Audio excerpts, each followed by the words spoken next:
Saludos a todos detrás de la cámara y espero que hayan pasado un maravilloso día de acción de gracias para aquellos países que practican esta tradición de los Estados Unidos. Curiosamente, en los programas de estos propagandistas de la televisión rusa en Moscú se pasaron criticando ese día. Y espero que ustedes en estos momentos estén disfrutando del primer fin de semana navideño y que cuando vean este video ya sea lunes 2 de diciembre, porque de estos temas hay que coger vacaciones.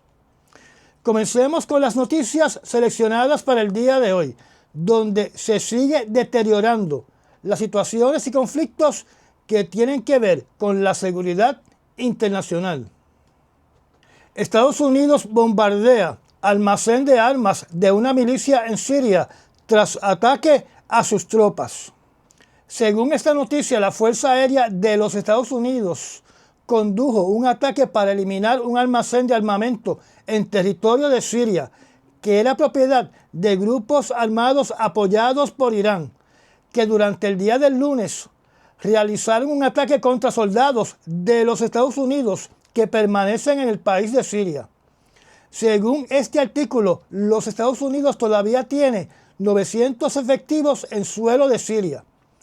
Estos son los mismos grupos pro-Irán que han atacado las fuerzas militares de los Estados Unidos con más frecuencia desde que comenzó la crisis en la Franja de Gaza. Siria, choque entre rebeldes y el ejército dejan ya 200 muertos. Aparentemente debido a los ataques por parte de Israel contra localizaciones de grupos armados fieles a Irán y por el reciente ataque de los Estados Unidos al almacén que mencioné en la noticia anterior, estos rebeldes se han sentido estimulados para llevar a cabo un ataque contra el gobierno del presidente Assad de Siria, donde según este artículo ya hay más de 180 combatientes muertos y unos 20 civiles. Estos son los números que provee lo que se conoce como el Observatorio Sirio de Derechos Humanos. Estos ataques se están realizando simultáneamente en diferentes localizaciones del país. Por ahora, la localidad más importante víctima de estos ataques por parte de estos rebeldes es la ciudad de Alepo, una ciudad cuyo nombre es bien conocido por la cantidad de ataques que se han efectuado contra los edificios y contra los residentes de esta ciudad, que es la segunda más grande en Siria. En este artículo se apunta el dedo al Organismo de Liberación del Levante, que es un grupo armado asociado con Al-Qaeda, con otros grupos radicales dentro de Siria, y según este artículo, este grupo es apoyado por Turquía.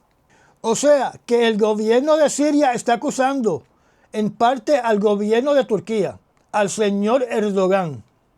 Por lo que se puede entender de varios artículos, este levantamiento ha sido un fracaso particularmente porque los rusos están defendiendo el gobierno de su aliado. Y su aliado es el presidente Assad, donde tenemos que recordar que mercenarios de Wagner Group han sido enviados a Siria. En un momento de estas hostilidades en Siria, hace varios meses atrás, de hecho antes del COVID-19, se mencionó sobre la posibilidad del envío de tropas chinas a Siria para apoyar el régimen del presidente Assad, para obtener experiencia de combate, pero dicho escenario no se realizó. Lo que aparentemente sí se realizó es que China se comprometió a dar su ayuda en la reconstrucción de Siria después que terminen las guerras internas. Trump nombra al ex general Keith Kellogg como encargado para poner fin a la guerra de Ucrania. El presidente Donald Trump nombró como emisario al representante de Casa Blanca al general retirado Kellogg, que se encargará de negociar la paz, o debo decir, la rendición de Ucrania. Este general ya indicó cuál es el plan para ponerle fin a esta guerra. Y si es cierto que este es el plan de este general y del presidente Trump, se cae de la mata que el presidente Putin ya conoce que la administración del presidente Trump está de su lado, ya que el plan es o Zelensky se sienta a negociar la paz o Estados Unidos cancela todo envío de armamento y toda asistencia. O sea, que Ucrania tiene que negociar la paz a las buenas o a las malas. El presidente Donald Trump, como ustedes saben, ha estado telegrafiando cuál es su plan con Ucrania desde antes de comenzar su campaña política para la reelección. Así que este general amenazará al presidente de Ucrania con algo que, como quiera, tenía pensado el presidente electo Donald Trump. Y es algo para lo cual no solamente Zelensky se estaba preparando, sino también la Unión Europea. Putin amenaza con atacar a Kiev con un misil hipersónico Oresnik. En un mensaje, el presidente de Rusia, Vladimir Putin, habló de utilizar su nuevo misil balístico e hipersónico contra la capital de Ucrania. Según este artículo, la traducción de las palabras de Putin fueron las siguientes: no descartamos el uso del Oresnik contra instalaciones militares y de la industria militar o contra los centros de toma de decisiones en Kiev, entre otros. Cierro la cita. Cuando menciona centros de toma de decisiones, se refiere naturalmente a edificios gubernamentales, que pueden ser el edificio del Parlamento de Ucrania y el Palacio Presidencial. Estas declaraciones las hizo el presidente Putin frente a periodistas mientras asistía a la reunión del Tratado de Seguridad Colectivo en el país de Kazajistán. Recordemos que este acuerdo, que este tratado es el equivalente de la OTAN de Putin en los países de Asia Central, donde la gran mayoría de esos países eran parte de la Unión Soviética. Mi opinión es que Putin debería utilizar dicho armamento porque, número uno, para probar que verdaderamente tiene un inventario de este misil hipersónico balístico y para probar que no fue un lanzamiento de prueba de un tipo de misil prototipo que está desarrollando Rusia en estos momentos. Y número dos, para ver si realmente es imparable, si burla las defensas de las baterías Patriot en la capital de Kiev. Alemania prepara una lista de búnkers y refugios ante las crecientes tensiones con Rusia. Alemania ha comenzado un nuevo proyecto donde van a llevar a cabo unas inspecciones de búnkers construidos durante la Segunda Guerra Mundial para ver cuáles se pueden reacondicionar para ser utilizados como refugios para la población civil. Este proyecto es parte de los preparativos que ha comenzado Alemania en el caso de que toda esta situación con Rusia desmejore y se convierta en una guerra a gran escala. El estudio no solamente se limita a los búnkers o fortificaciones construidas durante la Segunda Guerra Mundial, sino que también incluye evaluar otras estructuras, como por ejemplo las estaciones de tren subterráneas, incluyendo la red de túneles, estacionamientos soterrados, edificios estatales y hasta propiedades privadas. Otro artículo menciona que la venta de refugios se ha disparado en Alemania. La localización de estos refugios civiles va a estar en un listado de una aplicación de teléfono celular, donde aparentemente la aplicación identifica los refugios más cercanos para que el que esté utilizando la aplicación llegue a un lugar seguro lo antes posible. Tengo que recalcar que en esta aplicación solamente aparecen los refugios para civiles, porque a ningún idiota se le ocurre incluir los búnkers del gobierno y de los militares para que se entere el presidente Putin. Y supongo que los alemanes esperan que Putin respete que estos búnkers son para civiles y por ende que no los clasifique como blanco militar legítimo. Jefe de inteligencia británica acusa a Rusia de campaña de sabotaje, increíblemente imprudente. Aquellos de ustedes que son fanáticos como yo de las películas del agente 007, están muy conscientes que el agente 007 trabajaba para la agencia de inteligencia MI6, que es el equivalente a la CIA de los Estados Unidos en el Reino Unido. Pues resulta que el señor Richard Moore, que curiosamente tiene el apellido de uno de los actores que hizo el papel del agente 007 llamado Roger Moore, hizo un comunicado en una conferencia, no solamente dirigido a Casablanca, sino también dirigido al nuevo presidente electo de los Estados Unidos, el señor Donald Trump, indicando de que una victoria rusa en Ucrania pondría en riesgo la seguridad nacional de los Estados Unidos y de Europa. Pero lo más preocupante de este artículo, donde han salido otros artículos tocando el mismo tema, dice que un grupo de agencias de inteligencia europeas descubrieron una campaña para realizar actos de sabotaje por agentes rusos en Europa. Esta alerta se presentó en un discurso frente a diplomáticos y funcionarios de inteligencia del país de Francia. Según el MI6, esos operativos de sabotaje conducidos por Rusia están enfocados en desestabilizar a los países europeos que le han brindado ayuda a Ucrania.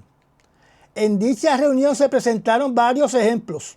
Entre los ejemplos, se expusieron planes para incendiar negocios de ucranianos en Londres. Y también se habló de los paquetes incendiarios que han sido enviados a través de los servicios de carga aérea y los servicios postales. Aunque este artículo no menciona el incidente de la ruptura de los cables de fibra óptica en el mar Báltico, entiendo que debido a que el capitán del navío chino era ruso, que posiblemente exista la sospecha de que este incidente posiblemente fue un acto de sabotaje por parte de las agencias de inteligencia de Rusia. Estas acusaciones ocurren poco después de que el periódico RT de propaganda rusa publicara varios reportajes indicando que un general de Ucrania aprobó el operativo que causó daños a los gasoductos rusos Nord Stream 1 y Nord Stream 2. También otro artículo de RT continúa con la teoría de que todo este operativo contra estos gasoductos fue preparado y supervisado por la CIA. La importancia de todo esto, que nos debe causar gran preocupación, es que la OTAN puede interpretar que estos actos de sabotaje en sus países por parte de agentes rusos o trabajando para Rusia son una agresión de Rusia contra la OTAN, donde en teoría la OTAN podría activar el artículo número 5 de su carta existencial. O sea, declarar que Rusia está atacando a la OTAN, donde naturalmente esto significa una respuesta de la OTAN contra Rusia, donde estamos hablando de la primera vez en la historia que se activa ese artículo contra Rusia, que evolucionaría a una tercera guerra mundial, donde, en mi opinión, naturalmente dicha guerra sería sin los Estados Unidos. Porque, como he dicho antes, la posición del presidente Trump debe ser que es miembro de ese tratado porque es lucrativo para la industria militar de los Estados Unidos y que puede solicitarle a la OTAN que se envuelva defendiendo a los Estados Unidos. Pero de seguro que él no se envuelve para defender a los países europeos, porque como hombre de negocios va a decir, "It's not good for business". El presidente Trump es muy diferente al presidente Ronald Reagan, que le decía a Rusia, "Go ahead, make my day". Elon Musk le tira un golpe bajo a Merkel. Este artículo por el medio noticioso RT utiliza como base artículos publicados en Alemania, que han publicado la noticia que envuelve a Elon Musk insultando a Angela Merkel, ex canciller de Alemania, donde ese título de canciller es equivalente a ex presidente de Alemania, llamándola Angela Merkel. En su mensaje de la red social X, el señor Elon Musk, que recientemente está actuando como si fuera copresidente de los Estados Unidos, escribió, ¿Quién es esta Angela Merkel? Donde la definición de Merkel es una peluca que se utiliza en la zona pública. En Puerto Rico esto sería similar a utilizar una frase muy popular, no solo en Puerto Rico, sino también en otros países hispanoparlantes, que es: ¿quién es esta pendeja? La reacción del señor Elon Musk es porque la señora Merkel alertó a sus compatriotas que tienen que tener cautela con el señor Elon Musk por su cercana relación con el presidente Trump de los Estados Unidos y por su creciente influencia, porque controla el 60% de los satélites de comunicación de Internet. Sale a la luz pública el contenido de la tensa conversación entre Claudia Sheinbaum y Trump. Durante esa semana han salido varios artículos sobre la situación entre la presidenta de México y el presidente Donald Trump, donde este artículo menciona de forma breve las versiones contradictorias de una conversación telefónica entre estos dos presidentes, donde primeramente el señor Donald Trump dijo que había logrado que la presidenta de México cerrara sus fronteras, e inmediatamente la presidenta de México contradijo al presidente electo de Estados Unidos, diciendo que ella nunca dijo tal cosa, que lo que ella dijo fue que no se iban a cerrar las fronteras, sino que se iban a construir puentes entre gobiernos y personas. Donde también hablaron de la estrategia mexicana que tiene que ver con el fenómeno de la migración y la colaboración en temas de seguridad en el marco de la soberanía de México. Donde también hablaron de los esfuerzos de México para prevenir el consumo de fentanilo. También estos dos líderes tuvieron una diferencia de opiniones no relacionada a esta conversación telefónica, pero sí relacionada a lo que tiene que ver con los aranceles, donde la presidenta de México, en una reunión frente a la prensa de México, leyó una carta dirigida al presidente Donald Trump que explicaba las graves consecuencias de la decisión de aumentar los aranceles, donde el perjudicado es el ciudadano estadounidense y las fábricas que tiene Estados Unidos en suelo de México, particularmente las fábricas de la industria automotriz. Y le recordó al presidente Donald Trump que México es el mayor suplidor de frutos de los Estados Unidos. Como ustedes saben, todo esto está relacionado a la amenaza del presidente Trump de subir los aranceles un 25% si Canadá y México no detienen la migración ilegal a través de la frontera. Sin haber juramentado, el señor Donald Trump está causando serios conflictos con México, con Canadá y con China, donde cuando juramente se va a crear una guerra comercial inmediata. El presidente Biden en un mensaje le solicita a Trump que proteja las buenas relaciones que tiene Estados Unidos con su aliado del norte, Canadá, y con su aliado del sur, México. Israel y Hezbollah se culpan mutuamente por violaciones al alto al fuego. No pasaron ni 24 horas para que Israel volviera a atacar suelo del Líbano, acusando a Hezbollah de haber violado el acuerdo de paz, y a su vez el Líbano y Hezbollah acusaron a Israel de haber violado el acuerdo de paz. Cuando leemos las noticias, la impresión que me da es que el que verdaderamente violó el acuerdo de paz fue Israel, porque Israel no fue víctima de un ataque por Hezbollah. Y Hezbollah no atacó ni a Israel ni al ejército de Israel. Israel atacó simplemente porque a libaneses se les clasificó como sospechosos por estar tratando de llegar a sus hogares en el sur del Líbano. Y por lo tanto fueron clasificados como hostiles. Y las fuerzas de defensa de Israel condujeron su ataque contra ellos. Aunque no se mencionan libaneses muertos, sí se mencionan 2 libaneses heridos.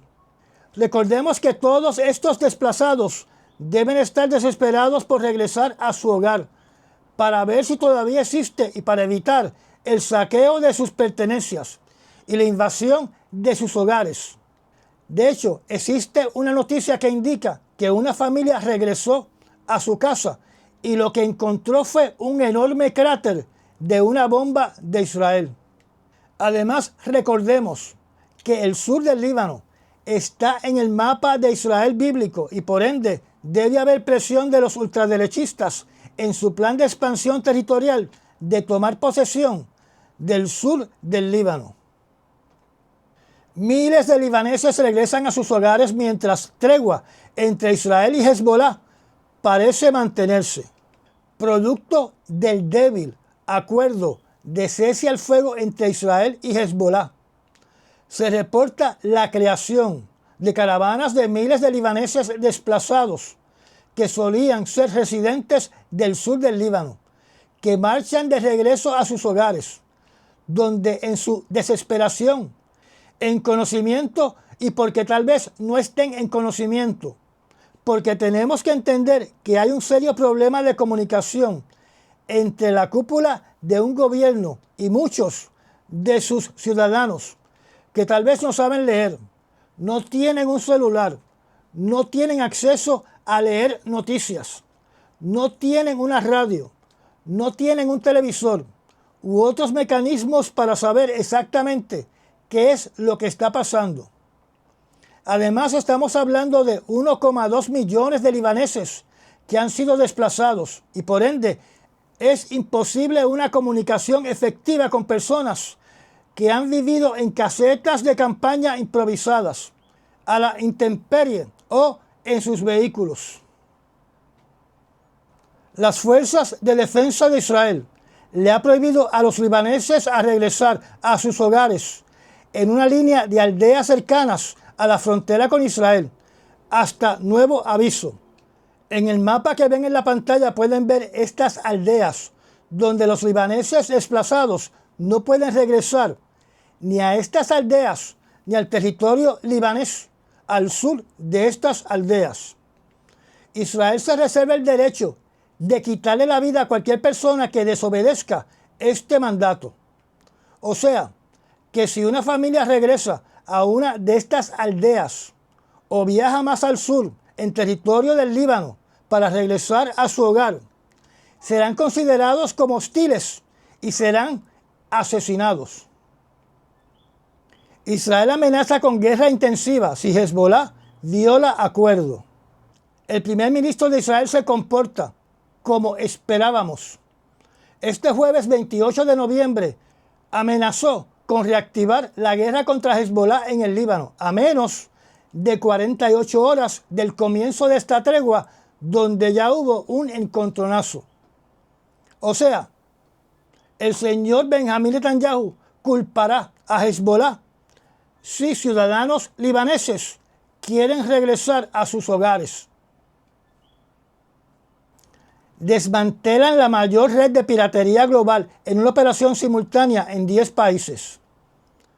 Hace unos pocos meses atrás hubo una noticia que indicaba de que se había desmantelado, como indica este título, la mayor red global de trata humana en una operación simultánea de varios países.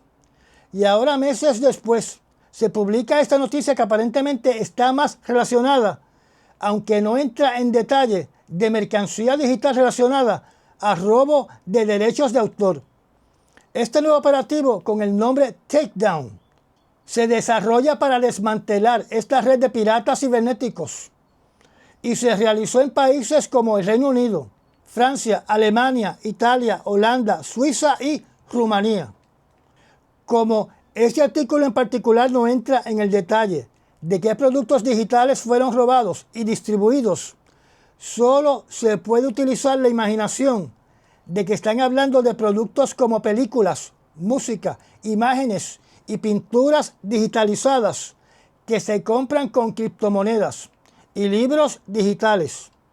Aparentemente también incluye estos portales de internet donde usted paga para ver una película que posiblemente está en los cinemas en estos momentos. Corea del Sur despliega sus aviones de combate debido a la proximidad de aviones militares rusos y de China. Durante el día de hoy, viernes 29 de noviembre, 5 aviones de combate de China y 6 aviones de combate de Rusia entraron en la zona de protección aérea de Corea del Sur a las 9:35 de la mañana, hora local. Estos aviones volaron por el mar que queda al este y al sur de la península de Corea. Como reacción, Corea del Sur despachó aviones de combate interceptores, donde no se indica cuántos aviones interceptores se activaron y si se aproximaron a los 11 aviones ruso-China. Recordemos que las zonas de protección aérea es una zona más allá de las aguas territoriales de un país, donde cuando un posible enemigo entra a esa zona de protección aérea, se toman las acciones pertinentes en preparación si los aviones enemigos entran a espacio aéreo y aguas territoriales de un país. Solo podemos especular de que este ejercicio militar aéreo por parte de China y Rusia es para mandarle un claro mensaje a Corea del Sur. Número 1, que no se meta con Corea del Norte. Y número 2, que no envíe armamento a Ucrania. Y ya llegamos al final de esta charla. Gracias a los miembros patrocinadores de la zona privada del canal y a las personas que también patrocinan este canal mediante los Super Thanks. Si no está suscrito, lo invito a que se suscriba y apriete la campanita de notificaciones. Recomiende este canal y comparta nuestros videos. Me da un like y nos vemos en el próximo resumen noticioso. Hasta mañana.